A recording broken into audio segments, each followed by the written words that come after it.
Are you ready to explore why inheritance tax is making headlines again in India? Let's dive into what this old but renewed debate could mean for everyone from the common man to the wealthiest estates. Imagine receiving a significant sum from a relative's will. Now picture the government taking a chunk of that. How would you feel? Today, we explore the potential reintroduction of inheritance tax in India. As India grapples with escalating wealth inequality, some argue that reintroducing inheritance tax could be a solution. But could this policy hurt more than it helps? Inheritance tax was abolished in India in 1985 due to its complexities and inefficiencies. We'll dissect why it was removed and the implications of bringing it back, with countries around the world having varied approaches to inheritance tax.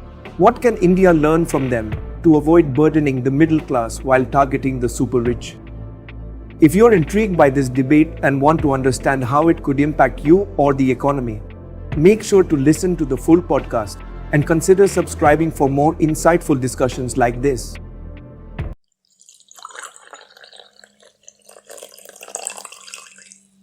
Welcome to Chai and Chat, where there is always a story to tell. Inheritance tax is in the news in India. Politicians are arguing about whether a tax should be applied to money and property people inherit. This tax used to exist in India decades ago, but it was scrapped. Some people think it's a good way to reduce wealth inequality, while others worry it could hurt the economy. This podcast will dive into the debate and explain what an inheritance tax is, why it was abolished, and the arguments for and against bringing it back. Inheritance tax is a levy on assets you receive when someone passes away.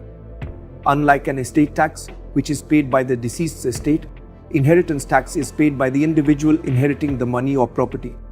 Imagine your uncle leaves you some money in his will. Inheritance tax would be a percentage of that amount you'd have to pay to the government. Here's why it's a hot topic in India. Currently, there's no inheritance tax at the national level. However, it used to exist but was scrapped years ago. Now some people believe bringing it back could be a good way to even out wealth distribution in the country. The idea is that wealthy families can pass on a lot of money to their children, making them even wealthier, while others struggle. Inheritance tax would take a chunk of that inherited wealth, generating revenue for the government which could be used for social programs. However, others argue it could discourage people from saving and investing, potentially hurting the economy. They also worry it might unfairly burden families who inherit less or need the money for immediate needs. So, the debate centers on whether it would promote equality or stifle growth. India actually had an inheritance tax in place until 1985, known as the Estate Duty Act, which was introduced in 1953. Back then, the aim was to tackle wealth inequality by placing a tax on the total value of a person's estate passed on after death. The tax rate could go as high as 85% for very large estates. However, by 1985, the tax was scrapped for a few reasons. Firstly, the amount of revenue it generated wasn't very high, with reports suggesting a total collection of just 20 crore rupees in 1984 to 85. On the other hand, the complex calculations and legal disputes surrounding the tax made it very expensive for the government to administer. Secondly, the tax wasn't very effective in achieving its goal of reducing wealth inequality. Wealthy individuals found ways to avoid it by hiding assets or exploiting loopholes. Finally, there was already a wealth tax in place in India, which meant people were essentially being taxed on their wealth twice, once while they were alive and again on inheritance. This was seen as unfair and ultimately led to the abolishment of the inheritance tax in 1985. The supporters of inheritance tax believe it can make India a fairer society. They argue that wealthy families can pass on huge amounts of money, giving their children a massive advantage. Inheritance tax would take a chunk of that inherited wealth, reducing this gap. This extra money for the government could then be used to improve things like education and healthcare for everyone. In short, they believe it would create a more level playing field and give everyone a better shot at success.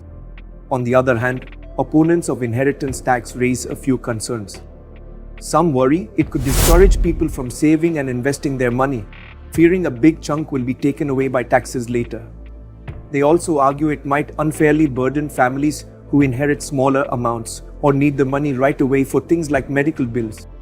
Additionally, Critics fear it could be complex and expensive to administer, just like the old inheritance tax. They believe the government's resources might be better spent elsewhere.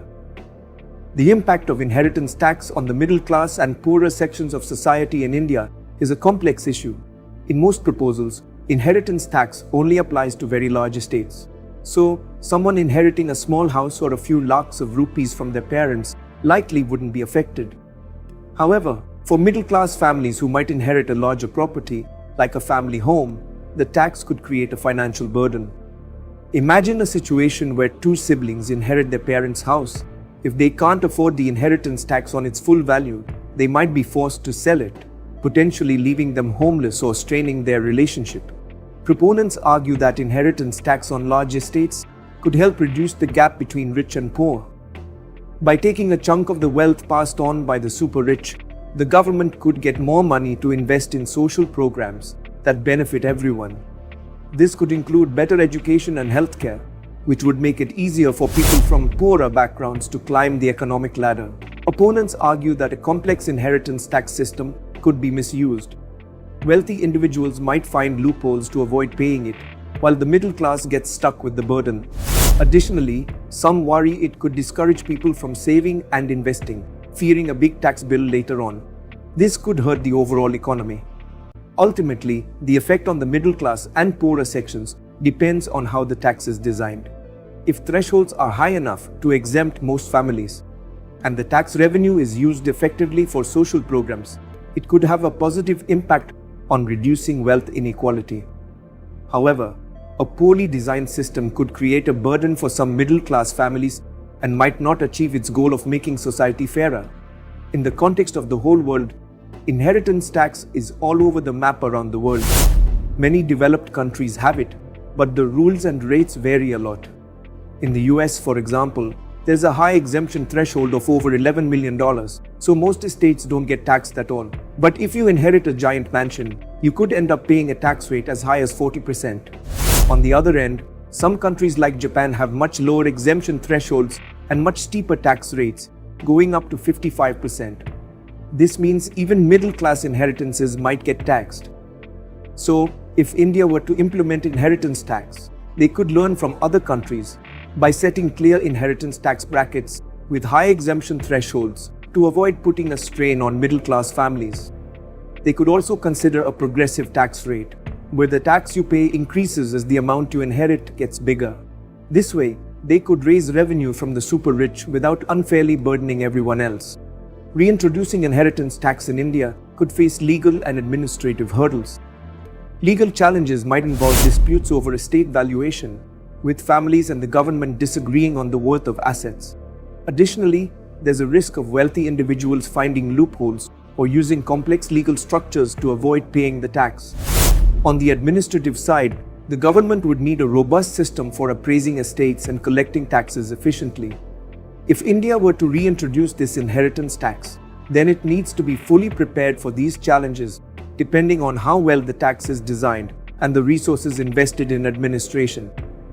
A clear legal framework and a well-trained workforce would be crucial for smooth implementation. On the overall, inheritance tax in India could have a mixed impact on the economy. Proponents argue it could boost fairness by reducing wealth concentration, potentially leading to more people having money to spend and invest. This could stimulate economic activity. However, critics fear it might discourage wealthy individuals from saving and investing in India, possibly leading them to move their money elsewhere, or capital flight as they call it. This could hurt economic growth. Ultimately, the impact depends on how the tax is structured and the balance between fairness and potential discouragement of investment. From the perspective of public opinion on inheritance tax, India seems divided.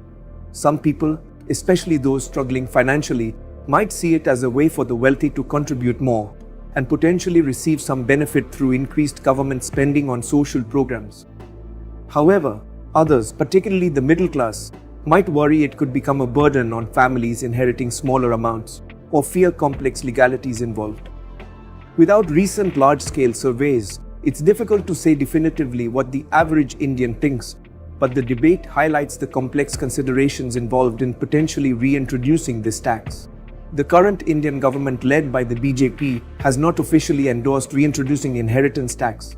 In fact, past statements from finance ministers have been critical of the idea, fearing it could burden the middle class and discourage investment. However, the debate has resurfaced occasionally, with some figures within the government acknowledging the potential benefits of wealth redistribution through such a tax. So, while there's no current plan for inheritance tax, the conversation remains open.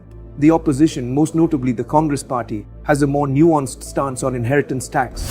While there haven't been recent official policy statements, comments by some leaders like Sam Pitroda have sparked debate. They argue inheritance tax could be a tool to reduce wealth inequality. However, the party has also faced criticism for not providing concrete details on how they'd implement it to avoid burdening middle-class families. So the opposition seems open to the idea, but lacks a clear, defined plan at this point.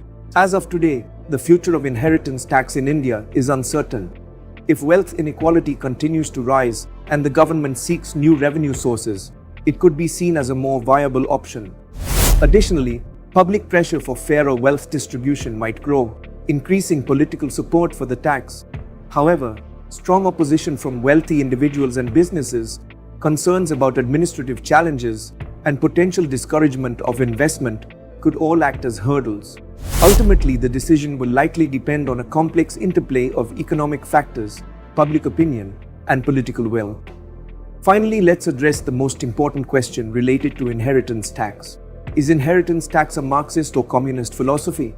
Inheritance tax is not strictly a Marxist or communist philosophy, but it aligns with some of their ideas about wealth distribution. Both Marx and Engels, the founders of communism, critiqued the concentration of wealth in the hands of a few. Inheritance tax, by taking a chunk of inherited wealth, can help reduce this gap. Communism advocates for public ownership of property. Inheritance tax isn't complete state control, but it does take a portion of wealth that would otherwise remain concentrated within private families. However, there are some differences as well from the communist philosophy. Like, for example, communism aims for a complete transformation of society towards state ownership of property. Inheritance tax is a more moderate approach. Also, in communist theory, tax revenue would be used for the collective good. How inheritance tax revenue is used depends on the specific policy, and it might not directly benefit the poorest. So, inheritance tax borrows ideas from these ideologies, but exists within a capitalist framework. It's a tool some governments use to address wealth inequality without completely overhauling the economic system. With that, we come to the end of today's podcast. If you like today's podcast and want to hear similar podcasts in future, please consider subscribing to our channel. Thank you for watching. Don't forget to subscribe.